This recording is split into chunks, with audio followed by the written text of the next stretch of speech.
Meus amigos, agora é oficial. Não dá mais para esconder que o Paulo Pezzolano é um baita de um treinador. A gente viu recentemente matérias no Globoesporte.com. Ontem, por exemplo, Rafael Cabral esteve ao vivo no Bem Amigos e explicou esta situação. O próprio Paulo Pezzolano retuitou uma destas publicações, onde explica do porquê da torcida do Cruzeiro fazer críticas ao treinador nas redes sociais. O Pezzolano no início deve ter ficado assim: como assim, cara? Tô fazendo um excelente trabalho. Por que eles estão me criticando desta maneira? Mas depois o Paulo Pezzolano entendeu, depois que apareceu no Globoesporte.com. Agora, olha só o que o Rafael Cabral falou ontem ao vivo no Bem Amigos. Vamos escutar que vale muito a pena. Vamos lá, galera. Do Pezzolano, qual é o estilo do Pezzolano? Sendo bem sincero, ele é fraco. Fraco, né?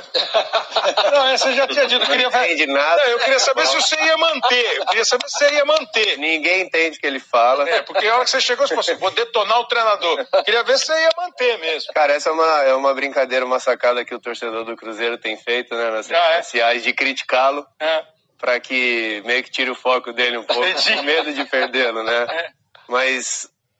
Treinador ruim, sabe nada, escala mal, muda mais mal ainda. Cara, ele tem 38 anos, né, se eu não me engano. É jovem, um cara... E daqui pra frente, meus amigos, infelizmente o Rafael Cabral voltou à sua sã consciência e começou a elogiar o nosso treinador. Vamos também ouvir as palavras do Cabral, que fez elogios bacanas tanto ao nosso treinador quanto também ao trabalho que está sendo feito no Cruzeiro. Vamos lá.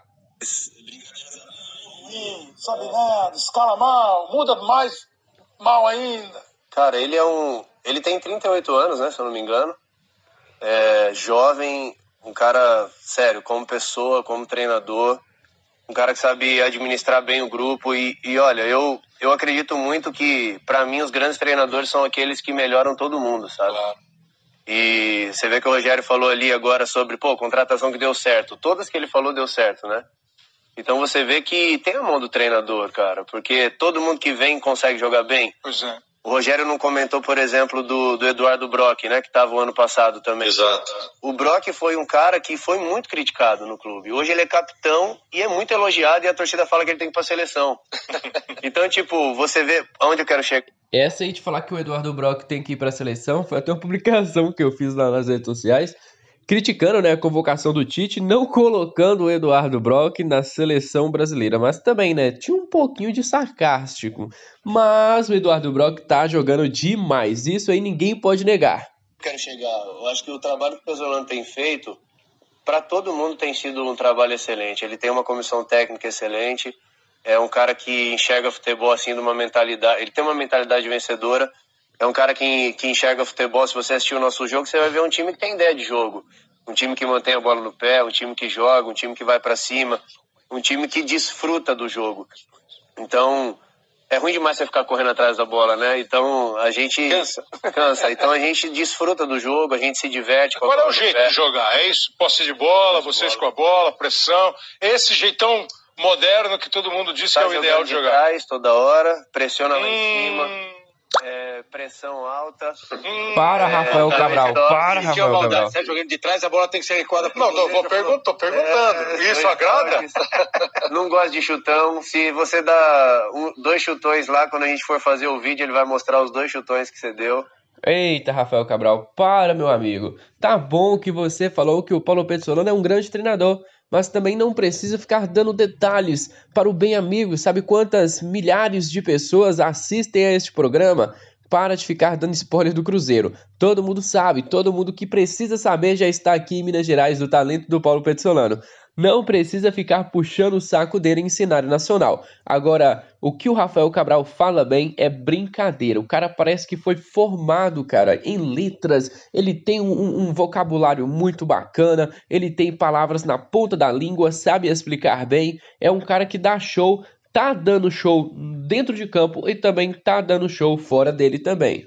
Presta atenção, a reunião que deveria ter acontecido ontem, segunda-feira, deve acontecer hoje, terça-feira, entre Daniel Júnior e também os seus representantes com a diretoria do Cruzeiro. uma reunião que pode sacramentar a permanência do jogador ou até mesmo o início da saída dele do Cruzeiro, porque se não ficar, o empresário deve procurar outras equipes que estejam dispostas a negociar com o atleta. Olha só, por ainda não ter chegado a um acordo com o Cruzeiro, Daniel Júnior passou a treinar com a equipe sub-20 na semana passada. Ao podcast do Super Esportes em entrevistas, na última quinta-feira, o diretor de futebol da Raposa, Pedro Martins, comentou as negociações para ampliar o vínculo do meio-campista. E ele fala, olha, voltamos o Daniel Júnior para o time sub-20 por opção técnica e não por causa do contrato. Isso aí eu achei ridículo nas palavras do Pedro Martins. Óbvio que ele não voltou por causa do contrato. O Daniel estava sendo muito bem utilizado pelo treinador Paulo Pezzolano, estava desempenhando um excelente futebol, então ele estava crescendo de nível. Não fazia sentido nenhum voltá-lo para o sub-20, seria burrice demais.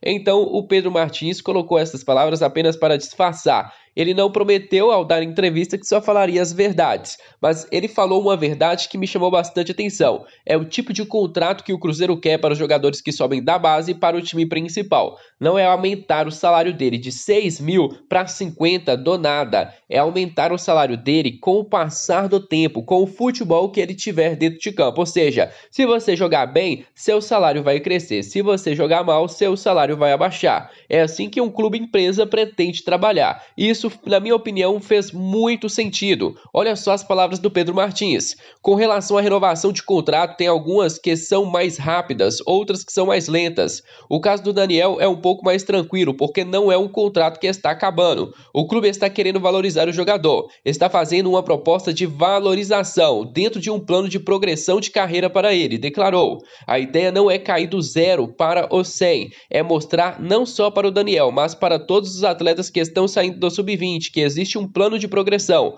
Conforme ele vai jogando, tomando o posto de protagonista no time principal, ele vai conseguindo se remunerar por isso. A gente remunera pelo desempenho, não antes, complementou. Ou seja, na minha opinião, vou defender aqui a diretoria do Cruzeiro, mesmo que o salário de 50 mil seja considerado baixo para o cenário nacional, aqui no Cruzeiro o contrato será de progressão, ou seja, começa ali o salário, dá um salário de 25 mil, se ele jogar bem, ele pode atingir esses 50 mil com o passar do tempo, mas hoje o próprio Daniel Júnior não tem nem sequer 30 partidas pelo time principal do Cruzeiro, então colocar o salário dele de 6 para 50 mil seria considerado um absurdo. Nós precisamos de mais do Daniel Júnior antes de aumentar o salário dele desse tamanho. É como eu falei para vocês, coloca ali o salário de 25, 30 mil para o jogador e se ele atingir as metas, se o Cruzeiro subir para a primeira divisão, você pode aumentar com 50 mil. Isso se o Daniel Júnior se tornar protagonista durante o final da temporada. Acho que seria muito interessante. É uma renovação de contrato um pouco mais lenta? É uma renovação de contrato mais lenta, mas estou muito confiante que terá um desfecho positivo e que ambas as partes vão aceitar os termos. Acho que o Daniel está certo em se valorizar e eu acho que o Cruzeiro está mais certo ainda em tomar cuidado, em oferecer um contrato que deixe o Cruzeiro seguro e, claro, vai pagar o Daniel o que ele quer com o passar do tempo que ele estiver, jogando, sendo titular, sendo protagonista. Gostei do termo que está sendo falado pelas duas partes e eu acredito que vai ter sim um desfecho positivo.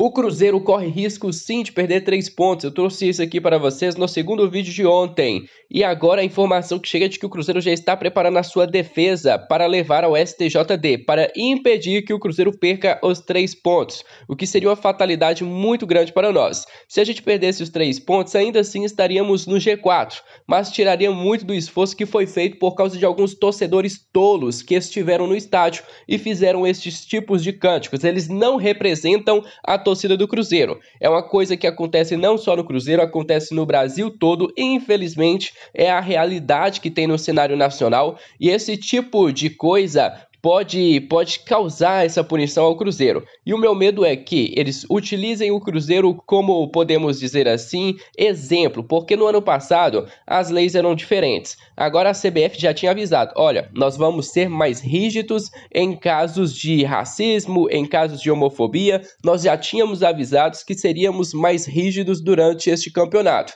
E quem foi o primeiro a acontecer isso foi o Cruzeiro. Tanto o Cruzeiro quanto o Grêmio podem correr o risco de perder esta pontuação. E agora o Cruzeiro está preparando esta defesa, o STJD, para evitar a perda de pontos na Série B, por conta daquilo que aconteceu.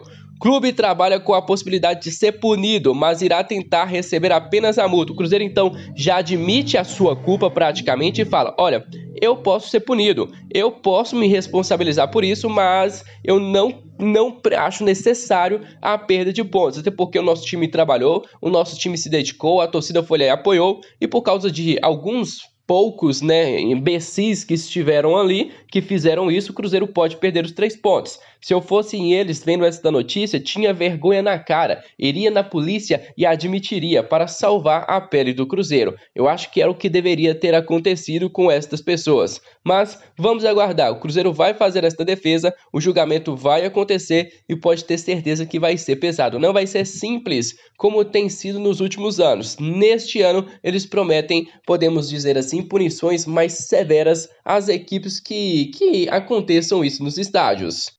Olha só, nação, nós teremos uma reunião do Conselho Deliberativo do Cruzeiro, uma reunião extraordinária, foi convocada recentemente pelo Sérgio Santos Rodrigues e também pelo Maurício, que é o presidente do Conselho Deliberativo. Renato, esta reunião, a gente precisa se preocupar? Galera, absolutamente não precisa se preocupar. O Cruzeiro Esporte Clube só tem 10% da SAF e esse tipo de votação que está sendo convocada não tem como prejudicar em nada. Então fica relax, fica bem da vida, porque o nosso Cruzeiro está encaminhando bem e o Conselho não pode fazer mais nada. Vou trazer aqui a notícia para vocês, mas lembrando, fiquem tranquilos, o Conselho Deliberativo, o Cruzeiro Esporte Clube, está em uma ala separada da SAF. Não temos que nos preocupar neste momento com o Cruzeiro Esporte Clube.